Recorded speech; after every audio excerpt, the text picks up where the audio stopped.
여러분 안녕하십니까? 뉴스9 윤정호입니다. 대통령과 여당 대표가 정면 충돌하고 이런 사실들이 밖으로 알려지는 있을 수 없는 일이 일어났습니다. 겉으로는 공천이 공정하지 않을 거라는 걱정에서 시작됐다지만 실제는 김건희 여사와 관련한 논란 때문이라는 해석이 나오는 가운데 한동훈 국민의힘 비상대책위원장은 사퇴 요구를 일축했습니다. 총선이 석 달도 남지 않은 시점에서 강경한 입장이 계속 부딪힐 건지 아니면 해법을 찾을 건지 내부 상황을 황병준 기자가 전합니다. 국민의힘 한동훈 비대위원장은 선민 후사란 말로 당정 갈등으로 불거진 사퇴 요구를 일축했습니다. 당은 당의 일을 한 것이고 정은 정의 일을 하는 것이 국민을 위한 정치를 한 길입니다. 제 임기는 총선 이후까지 이어지는 것으로 알고 있는데요. 국민 보고 나선 길, 할 일을 하겠다고 했던 어제 입장을 재확인하며 정면 돌파에 나선 겁니다. 김건희 여사 논란과 관련한 해법에 대해서도 달라진 입장이 없다고 했습니다. 한 위원장은 대통령실의 사퇴 요구에 대한 질문에 대해선 평가하지 않겠다면서도 사퇴 요구가 있었다는 점은 인정했습니다. 그 과정에 대해서는 제가 사퇴 요구를 거절했기 때문에 구체적인 내용에 대해서는 말씀드리진 않겠습니다. 이관섭 비서실장은 어제 오전 윤재욱 원내대표와 함께 한 위원장을 만나 김경률 비대위원의 출마를 공개 지지한 건 사천으로 비춰질 우려가 있다며 한 위원장의 거취 문제를 언급했습니다. 비슷한 시각 윤석열 대통령이 한 위원장에 대한 지지를 철회한다는 보도가 나왔습니다. 다만 한 위원장은 비대위 회의와 인재 영입식 등 공식 일정을 소화할 땐 대통령실과의 갈등 문제를 언급하진 않았습니다. 한동훈 비대위원장이 스스로 물러나지 않으면 사퇴를 강제할 방법은 없습니다. 사퇴 요구를 거부한 한 위원장으로선 수직적 당정관계 탈피와 여권 갈등 봉합이란 고차 함수를 동시에 풀어야 할 숙제를 안게 됐습니다. TV조선 황병준입니다. 윤석열 대통령은 민생 토론회에 참석하지 않았고 대통령실도 조심스러웠습니다. 상황을 해결하겠다는 의지가 있어 보이긴 한데 대통령실 안팎에선 윤 대통령과 한동훈 위원장이 직접 만나 오해를 풀어야 한다. 이런 목소리가 나왔습니다. 용산 대통령실의 기류는 황선영 기자가 전합니다. 대통령실이 윤석열 대통령의 불참을 공지한 건 민생 토론회 시작 30여 분 전입니다. 대통령실 관계자는 윤 대통령의 감기 때문이라고 했지만 한동훈 비대위원장과의 거취를 두고 빚어진 갈등 국면 때문이란 해석이 많았습니다. 대통령실은 어젯밤 한 위원장의 거취는 용산이 관여할 일이 아니라면서도 이른바 신뢰 철회 논란에 대해선 시스템 공천에 대한 대통령의 강한 철학을 표현한 거라고 설명했습니다. 친윤계에서 제기하는 소위 사천 논란에 대한 문제의식을 언급한 겁니다. 대통령실은 오늘 하루 이 문제에 대한 공식 대응을 자제했습니다. 대통령실 내부에선 여전히 강경한 기류도 있지만 파국으로 갈 수는 없다는 기조가 더 우세한 것으로 알려졌습니다. 여권 고위 관계자는 어제 이관섭 비서실장과 한 위원장의 회동 당시에도 사퇴부터 요구한 건 아니었다며 윤 대통령과 한 위원장이 직접 만나 오해를 풀면 될 거라고 했습니다. 대통령실은 이번 사태의 수습 방안 찾기에 주력하고 있는 가운데 김건희 여사 문제 대응도 당정 간 사전 교감이 필요하다는 지적이 나오고 있습니다. TV조선 황선영입니다. 국민의힘은 상상도 못했던 일이 벌어지자 어떻게 할지 갈피를 잡지 못한 채 하루 종일 어수선했습니다. 한동훈 비대위원장의 새 신바람에 몸을 낮췄던 일부 친윤계 의원들은 한 위원장 사퇴를 압박했지만 선거를 망치려는 거냐 이런 반대 목소리도 높았습니다. 대통령과 비대위원장 사이를 이간질한다는 비판도 나왔는데 최민식 기자가 취재했습니다. 친윤계 핵심 이철규 의원은 명품백 논란의 본질은 몰카 공작이라고 강조했습니다. 그거는 몰카 공작이잖아요. 우리가 남의 동의를 받고 들어가더라도 동의를 받아도 불법 목적으로 들어가면 주거 침입이 되는 겁니다. 다방은 이미 국고로 기소됐고 김 여사는 몰카 공작의 피해자란 겁니다. 또 다른 일부 친윤계 인사들도 대통령이 명확히 입장을 밝혔는데 왜 자꾸 흔드냐며 충돌의 책임을 한 위원장에게 돌렸습니다. 하지만 수도권 의원들을 중심으로 한 비대위원장에게 힘을 싣는 목소리도 적지 않았습니다. 유경준 의원은 국민을 보고 나선 길 할 일 하면 된다며 한 위원장 발언을 그대로 인용하며 지지를 나타냈고 태용호 의원도 지금은 한동훈 비대위 체제로 끝까지 가야 한다고 했습니다. 앞서 친윤계 초선 이용 의원이 의원 단체 대화방에 윤 대통령이 한 위원장에 대한 지지를 철회했다는 기사를 올리며 사퇴를 압박한 것을 두고도 비판이 나왔습니다. 당 전체의 의사인 것으로 계속해서 이렇게 여론을 형성해가는 방식 바람직하지 못하고 또 건강한 방법도 아니라고 생각을 합니다. 하태경 의원도 윤 대통령과 한 위원장 사이를 이간질하는 건 해당 행위라고 지적했습니다. TV조선 최민식입니다. 이번 갈등의 출발점에는 김경률 비상대책위원장이 있는 걸로 알려졌습니다. 김건희 여사 명품백과 관련해 도를 지나친 말을 했고 김 여사 사과를 거듭 요구한 게 대통령실을 자극했다는 겁니다. 김 비대위원은 오늘 과했던 부분을 사과했습니다. 조성호 기자입니다. 김건희 여사의 사과를 요구해왔던 김경률 비대위원은 명품백 논란의 본질은 정치 공작이라는 지난주 윤재옥 원내대표의 발언에 당내 TK의 시각이라고 비판했습니다. 그게 앞서 밝힌 대로 그게 우리 당내 TK의 시각이다. 한동훈 비대위원장의 국민 눈높이란 발언과 맞물려 이번 사태의 출발점으로 지적되자 김 비대위원은 총선에 승리해야 한다는 지지자와 의원들의 충심을 배우고 따르겠다며 사과했습니다. 얼마 전 제가 우리 당의 대구 경북 의원님들께 분별 없는 발언을 하였습니다. 다시 한번 이 자리에서 죄송하다는 말씀을 올립니다. 하지만 당내 일각의 사퇴 요구엔 답하지 않았습니다. 또 김 여사 논란에 대한 입장도 바꾸진 않았습니다. 계속 같은 문제를 거칠게 나눈다라면 저는 변한 거 없습니다. 김 비대위원을 둘러싼 이른바 사천 논란이 불거진 마포울 출마와 관련해 당 지도부에서 사전 논의가 있었던 걸로 전해졌습니다. 당 핵심 관계자는 김 비대위원 출마 지역 공개는 윤재옥 원내대표를 비롯해 장동혁 사무총장과 이철규 의원이 모두 동의한 사안이라며 사천 논란은 말이 안 된다고 했습니다. TV조선 조성호입니다. 민주당은 한동훈 비대위원장에게 사퇴를 요구한 건 당무 개입이라며 대통령실에 대해 법적인 책임을 묻겠다고 했습니다. 일부에서는 윤석열 대통령과 한 위원장이 짜고 하는 거 아니냐는 그런 의심도 합니다. 야당 반응은 장세희 기자가 보도합니다. 민주당 이재명 대표는 여권의 갈등 상황에 대해 한심하다며 민생부터 챙기라고 직격했습니다. 대통령이 특정 정당의 선거, 총선 관련해서 이렇게 노골적이고 깊숙이 개입한 사례가 있었나. 대통령실이 한동훈 비대위원장에게 사퇴를 요구한 건 정치적 중립 의무 위반이자 당무 개입이라며 법적 대응도 예고했습니다. 다만 한 위원장을 직접 면담했던 이관섭 비서실장 외에 윤석열 대통령까지 고발 대상에 포함할지에 대해선 검토 중입니다. 법적으로 조치할 것들이 있으면 반드시 그렇게 하도록 할 것입니다. 그러면서 이번 논란의 본질은 윤 대통령이 김건희 여사 특검법을 거부하고 있는 것이라고 강조했습니다. 두 사람의 갈등 상황이 연출 아니냐는 의심도 나왔습니다. 김건희 여사 문제와 당을 분리하려는 전략이란 겁니다. 짜고 치는 고스톱 약속 대련 같은 국민 속이기 차별화 전략일 가능성도 배제할 수 없습니다.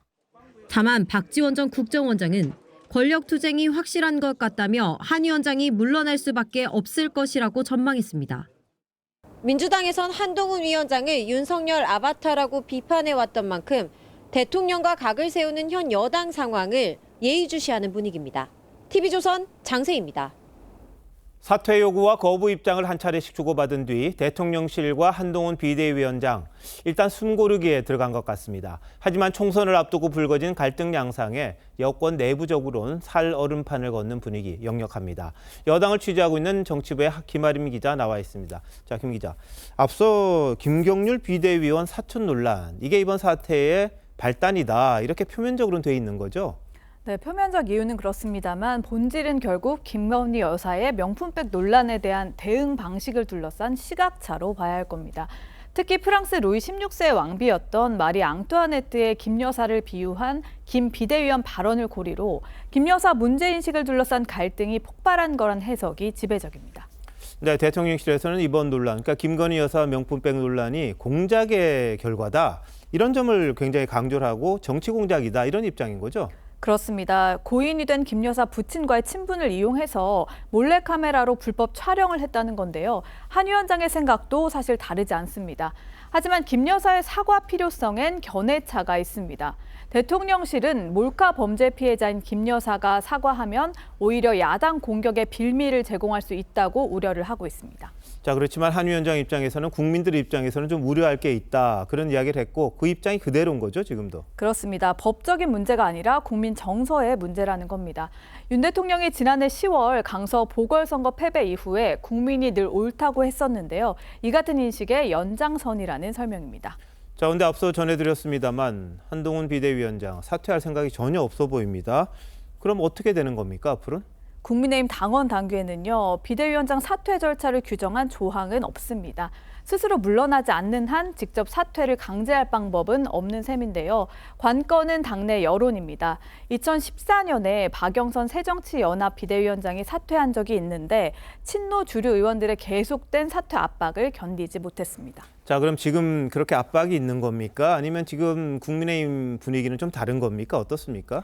친윤 초선 의원들이 전직 당대표 거취 문제가 불거질 때마다 사실 연판장 등의 방식으로 집단 행동을 했던 과거와는 좀 분위기가 다릅니다. 오늘 한 위원장의 사퇴를 요구하는 친윤계 목소리는요, 앞서 이철규 의원을 제외하곤 비공개 또는 익명으로 나왔습니다. 윤 대통령과 한 위원장 사이에 대통령 편에 서 있지만 공천을 앞두고 비대위원장의 거취 문제를 계속 거론하는 게 조심스럽기 때문인데요. 이 같은 기류라면 친윤계의 집단적 목소리로 이어질 가능성은 좀 높아 보이지가 않습니다. 또 총선을 앞두고 한 달 만에 다시 비대위원장을 교체하는 건 공멸이라는 인식도 깔려 있는 것 같습니다. 자, 갈등은 벌어졌는데 이게 그래도 봉합될 가능성이 좀 커 보인다. 이렇게 봐야 되는 건가요? 일단 대통령실과 한 위원장 측의 분위기를 종합하면 그런 전망이 좀 많습니다. 다만 약간은 시간은 필요하다는 게 내부 분위기인데요. 큰 틀에서 두 사람의 인간적 신뢰를 떠나서 정치적 이해관계가 일치하기 때문입니다. 여건이 분열하면 또 여당의 총선 승리는 물 건너갈 가능성이 높은데 그렇게 되면 윤 대통령은 물론 또 한 위원장의 정치적 입지 또한 좁아질 수밖에 없겠죠.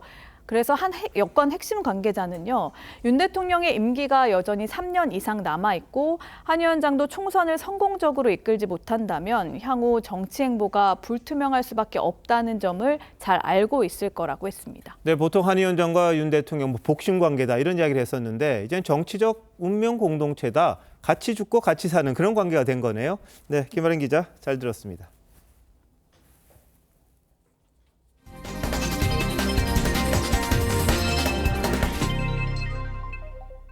총선 시계는 그래도 계속 가고 있습니다. 여야는 모두 오늘부터 여론조사나 후보 적합도 조사를 시작했고 곧 물갈이 대상을 정합니다.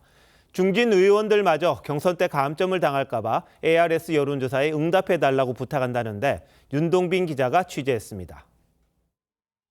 국민의힘 5선 중진 정우택 국회 부의장의 SNS입니다. 02-070으로 걸려온 전화를 꼭 받아 지지 후보로 자신을 선택해달라. 무효 처리되지 않도록 끝까지 들어달라고 당부합니다. 여당 텃밭인 경남 진주의 3선 박대출 의원도 SNS에 독려 글을 올렸습니다.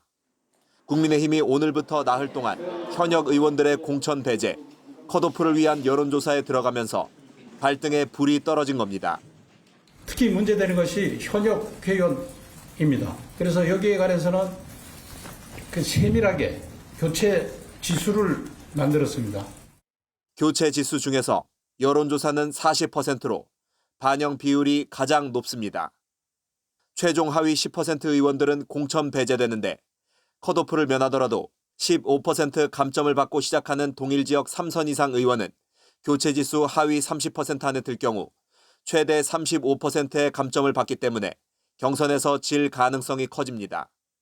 민주당도 오늘부터 여론조사 성격인 후보 적합도 조사를 시작하면서 현역 의원과 후보들의 ARS 응답 동력 경쟁이 시작됐습니다. 후보 적합도 조사가 내려오는데 서울시 오는 공의전화 꼭 좀 받아줄래? 부탁해. 안내 멘트는 끝까지 들어주시고 끊어주십시오. 민주당 공관위는 내일부터 현장 실사를 시작하고 이달 말일부터 닷새간 후보자 면접을 진행합니다. TV조선 윤동빈입니다. 빅텐트를 추진하기로 한 제3지대에서도 묘한 긴장감이 이어지고 있습니다. 이준석 신당과 금태섭 신당이 고위공직자범죄수사처 폐지를 공동 공약으로 발표했는데 이게 이낙연 전 대표를 겨냥한 게 아니냐는 해석입니다. 왜 그런 건지 최지원 기자가 보도합니다. 이준석 대표가 이끄는 개혁신당의 김용남 정책위의장과 금태섭 새로운 선택 공동대표가 나란히 회견을 열고 민주당이 검수완박 일환으로 밀어붙였던 공수처 폐지를 약속했습니다. 공수처는 만들어진 지 3년 동안 아무런 성과 없이 국민들의 소중한 예산과 또 인력을 낭비했습니다. 하루바삐 폐지하는 것이 맞습니다. 그러면서 공수처를 추진했거나 찬성하신 분들은 반성하라고 촉구했는데 공수처 신설 당시 여당 대표였던 이낙연 전 대표와 법사위원이었던 김종민 의원을 겨냥한 거란 해석이 나옵니다. 공수처 연내 출범을 비롯해 검찰 개혁을 위한 노력을 흔들림 없이 지속할 것입니다. 바꿀 수 없어요. 어쩔 수 없어. 이낙연 전 대표는 TV조선과의 통화에서 공수처의 한계가 드러나 개선을 검토해야 하는 건 맞다면서도 책임 여부에 대해선 어떤 책임이냐고 반문했습니다. 또 이준석 대표는 빅텐트의 골든타임은 지났다고 했지만 미래대연합 측은 설 연휴에 통합이 여전히 가능하다고 반응했습니다. 그 과정에서 뭐 이런저런 티격거림도 있고 뭐 이러면서 이제 결혼을 하게 되지 않습니까? 아마도 그런 과정 아닐까 싶습니다. 이준석 신당과 이낙연 신당, 비명계 미래대연합은 오는 28일부터 비전 대화를 갖기로 했는데 통합을 위한 본격적인 기싸움이 시작될 거란 전망이 나옵니다. TV조선 최지원입니다. 민주당은 이재명 대표 피습 사건에 대한 공세를 이어가고 있습니다. 경찰과 국무총리실, 국정원 같은 정부 기관들이 이 대표 사건을 의도적으로 축소 은폐했다는 음모론을 지속적으로 주장하고 있죠. 오늘은 단독으로 상임위를 열어 이 대표 특혜 이송 과정을 조사하고 있는 권익위를 압박했습니다. 최원희 기자입니다. 민주당이 이재명 대표의 헬기 이송 과정을 조사하기로 한 권익위를 상대로 현안 질의를 하겠다며 국회 정무위를 단독 소집하자 여당에선 2명만 참석해 항의했습니다. 조사가 시작된다는 데를 불러서 그래 한다면 결국 조사를 방해하거나 조사에 정치적인 압력을 넣기 위한 것이 아니냐. 그 야당의 당 대표를 위한 이거는 저는 정말 좀 우리 그 헌정사에도 좀 오점이고 좀 옳지 않다. 하지만 야당은 권익위가 편파 조사를 한다고 반박했습니다. 이걸 형평이 있다라고 말할 수 있습니까? 사지에서 살아온 사람한테 너 어떻게 해서 헬기 탔어? 이 부분을 특혜로 조사하겠다는 이 권익위가 김건희 여사 관련해서는 왜 조사를 안 하는 건지, 당대표는 왜 관련돼서 조사를 하는 건지 묻고 답해야 된다고 생각합니다. 권익위 관계자가 불참하면서 회의가 40분 만에 파행하자 민주당은 국민권익위원장과 국무조정실장 등을 증인으로 채택해 오는 29일 출석하도록 했습니다. 민주당은 앞서 지난 16일에도 행안위를 단독으로 열고 우철문 부산경찰청장과 김혁수 대테러센터장의 25일 증인 출석을 채택했습니다. 윤희근 경찰청장은 수사 책임자를 증인으로 불러 따지는 건 상당히 이례적이라고 지적했고 여당도 민주당이 경찰 수사권 완전 박탈, 경수완박 법안도 낼 것이라고 꼬집었습니다. TV조선 최원입니다. 이재명 민주당 대표는 위증교사 사건 첫 재판에 출석했습니다. 위증을 한 피고는 혐의를 인정했지만 위증교사 혐의를 받는 이 대표는 인정하지 않았습니다. 재판부는 두 사람의 심리를 분리하기로 했습니다. 박한솔 기자가 재판 내용 전합니다. 이재명 대표가 말을 아낀 채 재판에 출석합니다. 첫 공판인데 혹시 한 말씀만 부탁드리겠습니다. 검찰은 이 대표가 지난 2018년 공직선거법 위반 재판 당시 공범 김모 씨에게 허위 증언을 요구했다며 기소했습니다. 김 씨는 위증 혐의를 인정하고 있습니다. 오늘 재판에서 김 씨 측은 이 대표가 보는 앞에서 진실을 말하기 두렵다며 이 대표의 퇴정을 요구했습니다. 오늘 재판부 들어가면서도 수많은 지지자들, 경찰들도 많이 있는데 피고인으로서는 얼마나 두려움을 느끼겠는가. 법원은 다음 재판부터 두 사람의 변론을 분리 진행하겠다고 했습니다. 오늘 재판에서 이 대표는 위증 교사 혐의를 모두 부인했습니다. 김 씨와는 애증 관계라 위증을 지시할 사이가 아니었다며 검찰이 재계 유리한 녹취를 숨겼다고도 했습니다. 검찰은 이에 맞서 이 대표와 김 씨의 당시의 통화 음성을 공개했습니다. 재판부는 김 씨 측이 요구한 분리 선고에 대해서도 가능하다고 했습니다. 혐의를 인정한 김 씨의 유죄 선고가 빨리 나면 이 대표에 대한 선고도 빨라질 거란 관측이 나옵니다. TV조선 박한솔입니다. 북극발 한파가 한반도를 덮치면서 전국이 꽁꽁 얼어붙었습니다. 전국 대부분 지역에 한파특보가 내려졌고 서해안과 제주에는 대설특보가 발효됐습니다. 밤새 기온은 더 내려갑니다. 내일 서울 영하 14도, 대관령은 영하 21도로 전망됐습니다. 광화문에 나가 있는 취재기자 연결합니다. 자, 전정원 기자, 굉장히 추워 보이는데 지금 기온이 어떻게 됩니까? 네, 지금 서울 기온은 영하 11도, 바람까지 강하게 불면서 체감온도는 영하 18도까지 떨어졌는데요. 강추위에 배달기사와 대리기사들은 제 뒤로 보이는 한파 쉼터를 찾아 잠시 몸을 녹이고 있습니다. 저 오늘 굉장히 두껍게 입고 나왔는데도 지금 옷 속으로 찬바람이 들어와서 굉장히 오늘 고생할 것 같습니다. 서울의 오늘 아침 기온은 영하 9도였고 한낮에도 영하 6도에 머물렀습니다. 현재 서울, 인천, 영남에 한파주의보, 경기 북부와 강원에 한파경보가 내려져 있습니다. 제주도와 강원 산간엔 대설특보가 내려졌고 수도권에도 내일까지 1cm 정도 눈이 예상됩니다. 강풍과 폭설로 오늘 6시 기준 제주공항 13편을 비롯해 전국에서 18편의 항공기 결항이 있었습니다. 서울시는 오늘 오후 6시부터 25일 아침 9시까지 올해 처음으로 동파경계 3단계를 발령했습니다. 내일 출근길은 더 춥습니다. 서울의 아침 기온도 영하 14도, 체감 기온은 영하 20도까지 떨어지겠습니다. 강원도 철원과 춘천은 각각 영하 18도, 영하 16도까지 곤두박질 치겠습니다. 이번 추위는 목요일인 25일 낮부터 점차 풀릴 전망입니다. 서울 광화문에서 TV조선 전정원입니다. 이번 추위는 영하 45도의 북극 한파가 한반도의 쓰나미처럼 덮친 게 원인인데요. 이미 미국과 유럽은 우리와 유사한 북극 한파가 북미 대륙 등 북반구를 강타하면서 큰 상처를 남겼습니다. 그럼 이 같은 북극 한파가 나타나는 이유는 뭔지 신경희 기자가 분석했습니다. 기상관측 위성으로 본 동아시아 기압계입니다. 몽골과 베링해에 고기압이 버티고 있고 그 사이 거대한 저기압이 한반도로 쏟아져 내려옵니다. 북극 한파가 우리나라에 들이닥치는 모습입니다. 북쪽의 찬 공기가 이 중위도 쪽으로 남하하는 패턴들은 겨울철에 나타나는 한파와 매우 관련성이 높다라고 볼 수 있고, 북극의 찬 공기는 원래 서에서 동으로 흐릅니다. 하지만 두 고기압의 흐름이 막혀 저기압이 발달하는 블로킹 현상이 벌어지면서 찬 공기가 남쪽으로 직진하는 길이 뚫렸습니다. 블로킹의 주원인은 온난화가 꼽히는데 쏟아지는 북극 한파에 직격탄을 맞은 것이 미국입니다.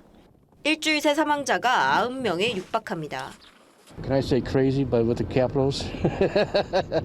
Yeah, I've been out 3 days with no sleep. 유럽에서도 항공기 수백 편이 취소되는 등 피해가 속출하고 있습니다. 강추위는 이번 주 내에 이어지고 길게는 3월까지 나타날 수 있다고 기상청은 예보했습니다.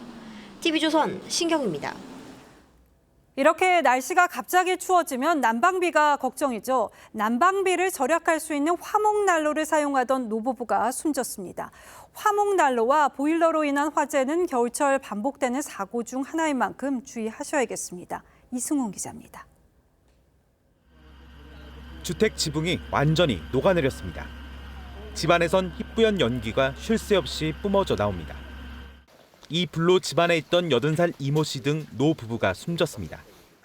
경찰과 소방당국은 집안에 있던 화목난로에서 불이 시작된 것으로 보고 합동감식을 벌였습니다.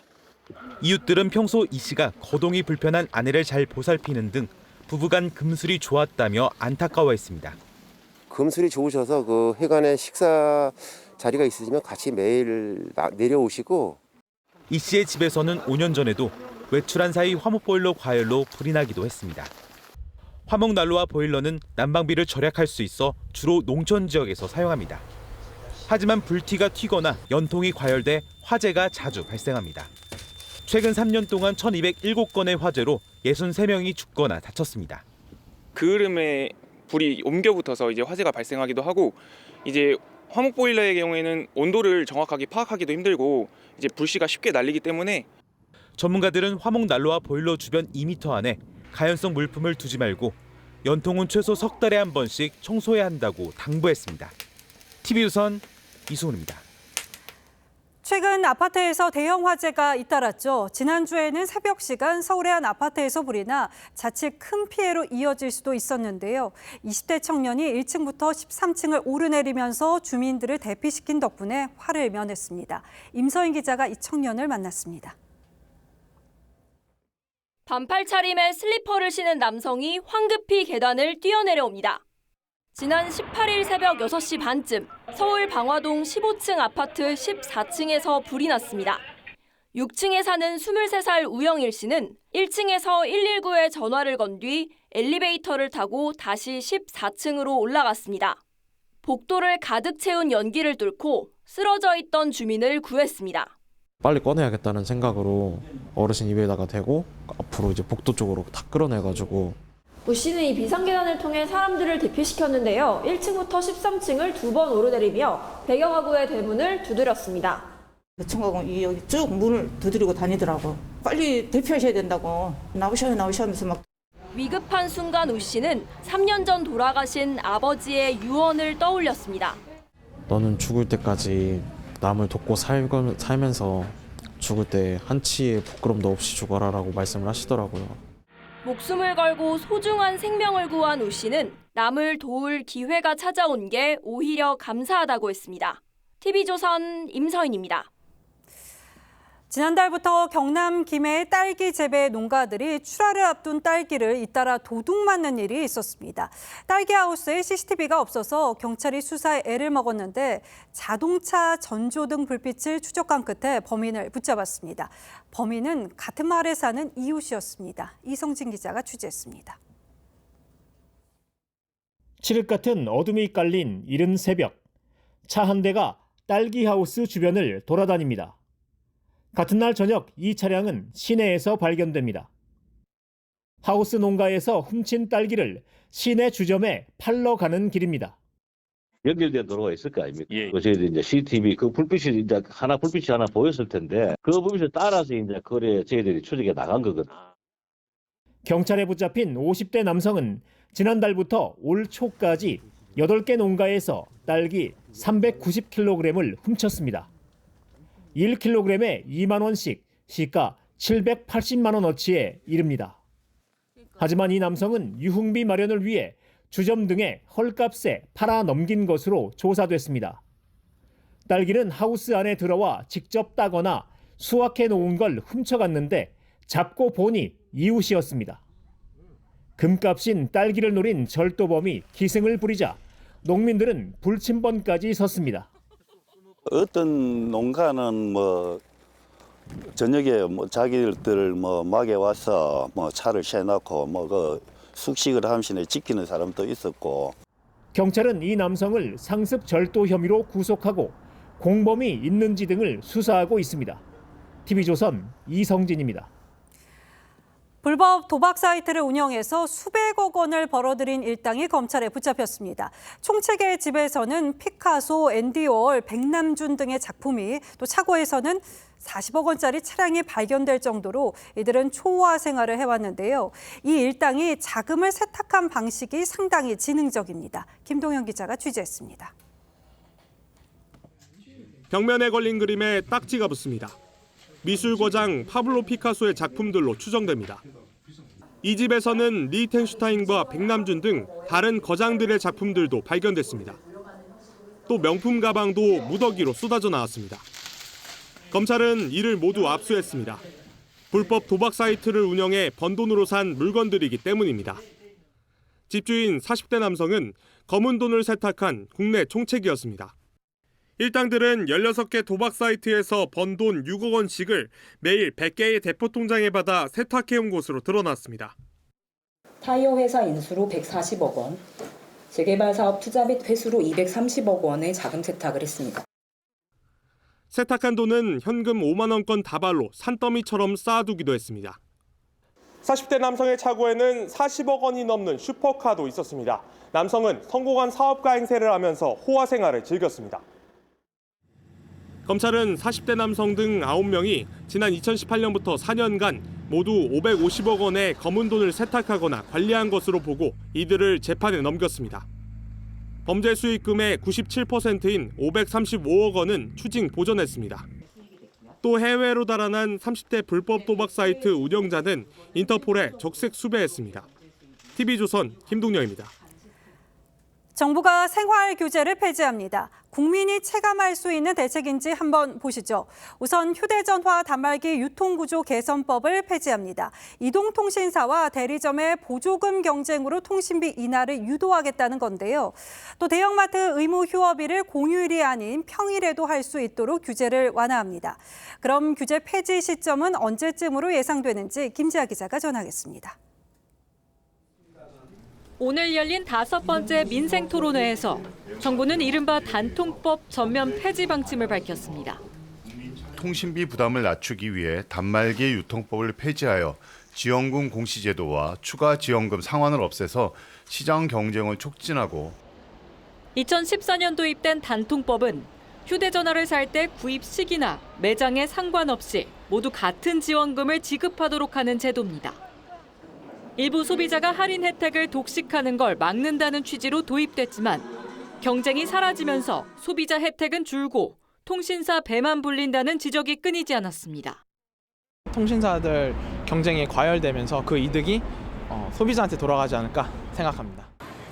유통업계에서 대표적인 대못 규제로 꼽혀온 대형마트 의무 휴업도 개선됩니다. 현행법상엔 한 달에 2번 반드시 공휴일에 휴업하도록 되어 있는데 평일에도 휴업이 가능하도록 한다는 겁니다. 영업시간 외에는 온라인 배송을 금지한 규제도 풀기로 했습니다. 이렇게 되면 일요일에 마트에서 쇼핑을 하거나 온라인 주문한 상품을 새벽에 받아보는 게 가능해집니다. 주말에 아예 문을 닫아버리니까 배송 자체가 안 돼버린다는 거예요. 이 금지가 완화됨으로 인해서 온오프 양쪽에서 고객을 확보할 수 있다.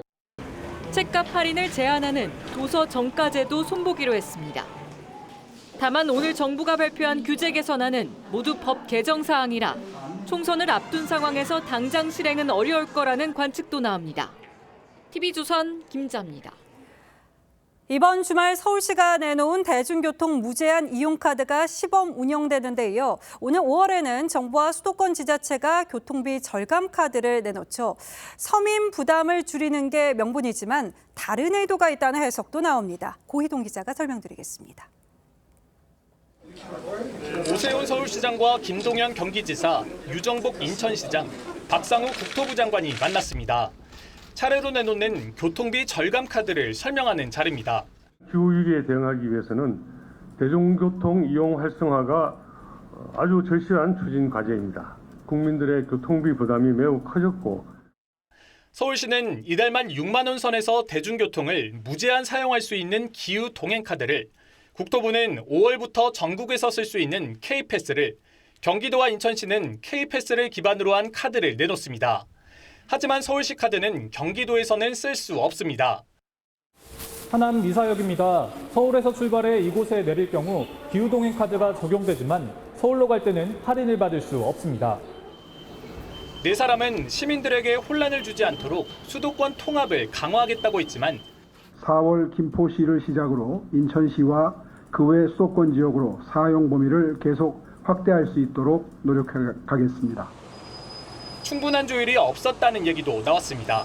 수도권 인접해 있는 곳 간의 그 교통 문제에 대해서는 조금 더 협의가 있었으면 아쉬움은 없는 것은 아닙니다만. 원희룡 전 장관이 K패스를 추진한 걸 감안하면 원 전 장관과 오 시장, 김 지사 등 대선 후보군들이 교통비 절감 카드를 놓고 정책 대결에 나선 모양새. 일각에선 대선 잠룡들이 시민 편익보다는 정책 선점을 위해 서리근 정책을 내놓는 것 아니냐는 지적도 나옵니다. TV조선 고희동입니다. 2010년 천안함 피격 당시 부하들을 구했던 젊은 장교가 14년 만에 신형 천안함의 새 함장으로 돌아왔습니다. 대위에서 중령이 된 박연수 신임 함장은 북한 도발에 100배, 1000배로 응징하겠다고 했습니다. 차정승 기자입니다. 천안함 구명조끼를 입은 장병들이 출항을 준비합니다. 총원, 전투 배치, 훈련, 둘, 셋! 전투 배치! 천안함 유족이 기부한 316 기관총으로 표적을 겨눕니다. 보다 강력해진 신형 천안함은 지난해 12월부터 작전에 투입됐습니다. 14년 전 작전관이던 박연수 대위는 중령으로 진급해 신형 천안함의 새 지휘관이 됐습니다. 적이 언제 어디에서 도발하더라도 반드시 싸워 이길 수 있는 준비를 갖춰야 합니다. 박 함장은 피격 당시 함정이 직각으로 기운 상황에서 부하들 구조에 전념했습니다.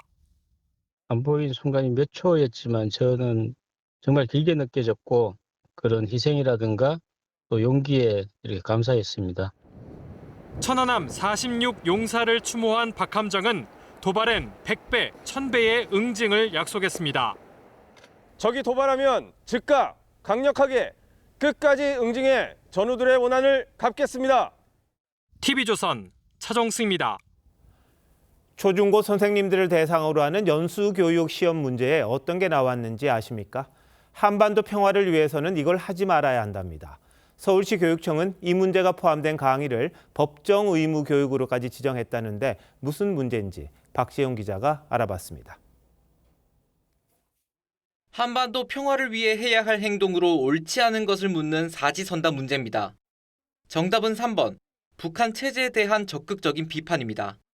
한반도 평화를 위해 북한 체제에 대한 적극적 비판은 옳지 않다는 뜻입니다. 문제가 출제된 대상은 전국의 초중고교 교사들. 교육부 소속 중앙교육연수원이 문재인 정부 시절인 지난 2019년 도입한 문항입니다. 5년간 출제돼 오다 최근 한 교사가 민원을 제기해 논란이 불거졌습니다. 서울시 교육청은 이 문제가 포함된 강의를 지난달 법정 의무 교육에 포함시키기도 했습니다. 대한민국의 정체성을 해치는 일은 국가 공무원으로서 또는 국가 공공기관에서 예방을 해야 되죠. 그런 일이 있어서는 안 된다고 봅니다. 중앙교육연수원 측은 당시 해당 문제를 심사한 위원들이 적합하다고 판단했다고 해명했습니다. 하지만 논란이 일자 연수원 측은 현재 문제를 삭제한 상태입니다. TV조선 박재훈입니다. 일부 항공사가 비행기에 타기 전 승객들의 몸무게를 잰다는 소식이 알려져 논란입니다. 어떤 이유인지 꼭 필요한 건지 한번 따져보겠습니다. 홍희영 기자, 최근 공항 갔다가 승객들이 좀 당황하는 일이 있다면서요? 네, 체중을 재서 그런 건데요. 모든 승객들은 아니고요. 오늘부터 31일까지 열흘 동안 이 김포공항에서 아시아나항공 국제선을 이용하는 탑승객만 해당됩니다. 승객들은 탑승 전 게이트 앞에서 기내에 들고 타는 휴대용 수화물을 들고 이렇게 무게를 측정해야 합니다. 보통 수화물 무게를 측정하다 보면 기준에 초과할 수 있잖아요. 그럼 돈을 내지 않습니까? 네, 그런데 이건 이 표준 측정 모델을 만들기 위해 재는 거라 초과 비용을 따로 부과하진 않습니다. 항공안전법에 따른 절차인데요. 항공사들은 최소 5년 주기 또는 필요할 때마다 승객 표준 중량을 측정해서 평균값을 내야 합니다. 자, 그럼 다른 항공사들도 잰다는 이야기네요. 네, 그렇습니다. 이 아시아나항공도 5년 만에 실시한 거고 대한항공은 지난해 8월과 9월에 측정했습니다. 제주항공과 TA항공도 지난해 1월에 했는데요. 언제 측정할지는 개별 항공사가 결정합니다. 2017년 조사에서는 여름철 기준 성인 남성은 81kg, 성인 여성은 69kg이 표준이었습니다. 나라마다 다른데 미국은 우리보다 조금 더 무겁습니다. 그래도 승객 입장에서는 이렇게 몸무게 재는 게 유쾌할 수는 없잖아요. 네, 하지만 이 안전운항 때문에 해야 합니다. 이 비행기가 뜨고 내릴 때 좌우로 방향을 틀 때 기체가 한쪽으로 쏠릴 수 있는데요. 표준값을 바탕으로 균형을 맞춥니다. 이 예측을 크게 벗어나면 긴급 상황이 발생하는데요. 지난해 10월 일본의 한 항공사는 이 스모 선수들이 단체로 탑승한다는 사실이 알려지자 여객기를 추가로 띄우기도 했습니다. 항공기가 이착륙을 할 때 항공기의 무게 중심이 되게 중요하거든요. 그래서 저희들이 손님을 배정할 때도 무작정 넣는 게 아니라 사전에 그런 걸 다 감안을 해서 좌석 배정도 하고요. 그리고 특히 화물의 위치라든지 그런 것도 다 계산을 해서 넣습니다. 안전 말고 또 다른 이유도 있습니까? 네, 연비 절감도 중요한 이유입니다. 평소 필요한 연료보다 1% 정도 더 많이 주입하고 비행하는데 그 무게가 상당합니다. 정확한 총 무게를 알면 추가로 소모되는 연료량을 줄일 수 있습니다. 승객 무게를 잘못 계산한 바람에 연료를 1톤 더 실으면 연료 때문에 무게가 무거워져서 연료를 또 더 써야 돼요. 그러니까 무거우면 무거울수록 연료율이 떨어지는 거죠. 정확하게 실으면 우리가 필요한 만큼 딱 실을 수 있잖아요. 측정을 거부해도 상관은 없습니까? 네, 그렇습니다. 그 자리에서 숫자가 표시되지 않고 익명으로 수집돼서 개인정보 보호는 우려하지 않아도 된다는 게 항공업계의 설명입니다. 그래도 원치 않는다면 탑승 전 게이트 앞에서 직원에게 거부 의사를 표시하면 됩니다. 네, 뭐 좀 찜찜하긴 하겠습니다만 그래도 거부할 수 있다니까 당황하실 필요는 없을 것 같네요. 홍혜영 기자, 잘 들었습니다.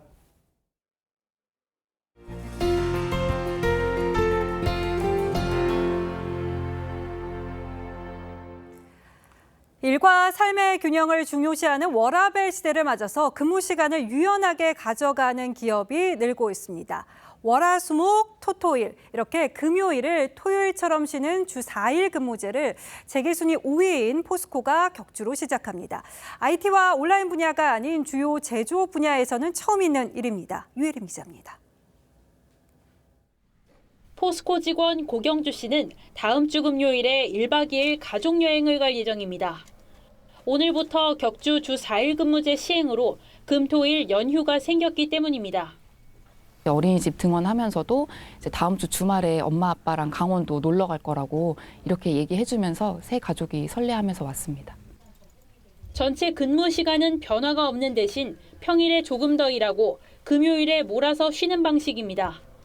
가령 월요일부터 목요일까지 2주 동안 1시간을 더 근무하면 금요일 근무 시간인 8시간을 미리 채우게 돼 출근하지 않아도 됩니다. 삼성전자, SK그룹 등도 비슷한 방식으로 쉬는 금요일을 운영 중입니다. 일주일에 32시간만 근무하는 회사도 등장했습니다. 배달의 민족 운영사인 우아한 형제들은 월요일엔 오후 1시에 출근해 4시간을 근무하고 나머지 요일엔 7시간만 일하면 됩니다. 필수 근무 시간만 지키면 이렇게 원하는 장소에서 원하는 시간만큼 근무할 수 있어 평일 오후에도 이렇게 자리가 비어있는 경우가 많습니다. 지난해 제도를 도입했는데 맞벌이하는 젊은 직원들 반응이 특히 좋습니다. 등원을 제가 시키고 있는 상황인데요. 9시까지 아이를 맡기고 그다음에 회사 좀 여유 있게 오는 상황입니다. 일과 삶의 균형이 중요해지면서 요일과 시간의 틀을 깨고 유연한 근무 방식을 택하는 기업이 늘고 있습니다. TV조선 유혜림입니다. 미국 공화당 대선 경선이 트럼프 대 헤일리 1대1 구도로 치러지게 됐습니다. 한때 트럼프 대항마로 주목받았던 디센티스 플로리다 주지사가 후보를 사퇴한 건데요. 트럼프 전 대통령을 지지하겠다고 밝혔습니다. 트럼프 대세론이 힘을 받는 분위기입니다. 김자민 기자입니다. 지난주 공화당 첫 경선에서 트럼프 전 대통령과 30%포인트 격차가 난 론 디센티스 플로리다 주지사가 중도 하차했습니다. 동시에 트럼프 지지를 선언했습니다. It's clear to me that a majority of Republican primary voters want to give Donald Trump another chance. 공화당 경선이 트럼프와 헤일리 전 대사의 양자 대결로 재편되면서 현지 시간 23일 열리는 뉴햄프셔 경선이 더욱 달아오르고 있습니다. 트럼프는 헤일리의 본선 경쟁력을 깎아내렸습니다. She's not tough enough, she's not smart enough, and she wasn't respected enough. She cannot do this job. 헤일리는 트럼프의 정신 건강에 의문을 제기했습니다. I saw it in the White House all the time. When he gets threatened, when he feels insecure, he starts lashing out. 뉴햄프셔 유권자들을 대상으로 한 방송사 여론조사에선 트럼프가 헤일리를 11%포인트 차로 앞선 것으로 나타났습니다. 트럼프 측은 디센티스 지지층까지 흡수해 60% 득표율로 압도적인 승리를 거둔다는 목표입니다. 헤일리가 뉴햄프셔에서 유의미한 성적을 내지 못하면 경선 완주가 어려울 것이란 관측도 나옵니다. TV조선 김자민입니다. 신년 극장가는 2월 말까지 이어지는 설 특수를 잡기 위해서 벌써 분주합니다. 칸에서 호평받은 예술 영화부터 할리우드 액션 블록버스터까지 관객을 기다리는 작품들을 박소영 기자가 소개합니다. 내전을 피해 영국으로 이주한 시리아 난민. We've been in this village all our lives, and we're supposed to share it with that lot who don't even know them. 화합을 도모해보지만 갈등의 골은 깊어만 갑니다. 황금종려상을 2번 수상한 세계적 거장 켄 로치의 은퇴작으로 알려진 나의 올드 오크입니다. 지금 여기에 꼭 필요한 메시지라는 호평이 이어지면서 예술영화로는 이례적으로 개봉 5일 만에 1만 관객을 돌파했습니다. The hope is that they will recognize that the interests they share, what they have in common, and they will find a way of supporting each other. 내가 쓴 첩보 소설이 현실이 되는 이야기. 킹스맨 시리즈로 1,000만 관객을 동원한 매튜 본 감독의 신작 아가일도 설 특수를 노리고 일찌감치 개봉 일정을 확정했습니다. 전 세계에서 가장 먼저 한국에서 시사회를 열었고 주연 배우들도 일제히 내한했습니다. It's a brilliant film. So I was like, wow, this guy knows what he's doing. You know, I thought those two films were phenomenal. 할리우드 최고 스타 티모시 샬라메가 주인공을 맡은 원카와 윤여정의 국내 복귀작으로 주목을 받고 있는 도그데이즈 역시 설 연휴 기대작으로 꼽힙니다. TV조선 박소영입니다.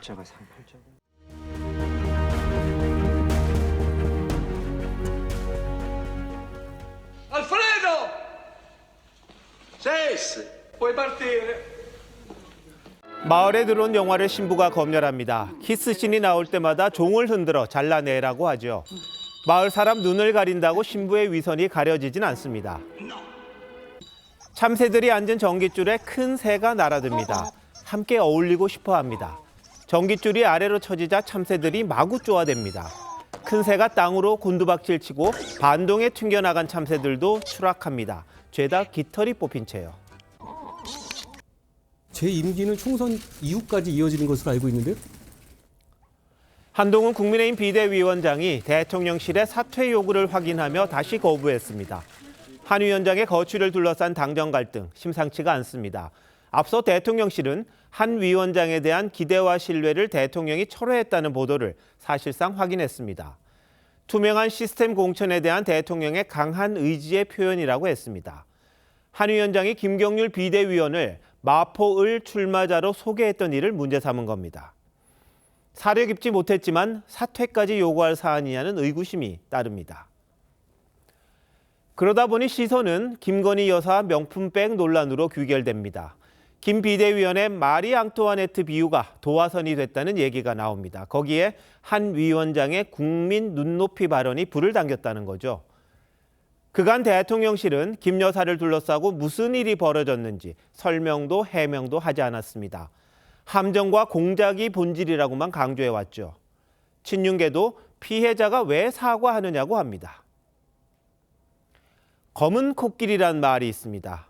문제를 보고도 못 본 척 자가 검열을 하는 방안의 코끼리에 검은 백조를 합성했습니다. 끝까지 외면하다간 흑조처럼 도저히 일어나지 않을 엄청난 일이 벌어진다는 경고입니다. 정부 여당이 두렵게 직시해야 할 것은 바로 민심입니다. 이미 이준석, 김기현 대표가 퇴진했습니다. 총선 사령탑으로 추대된 한 위원장까지 물러나면 어떻게 될까요? 대통령과 집권당 수장이 마주보고 달리는 평행선, 대참사에 부닥치고 말 겁니다. 1월 20일 윤종호의 오늘, 검은 코끼리였습니다.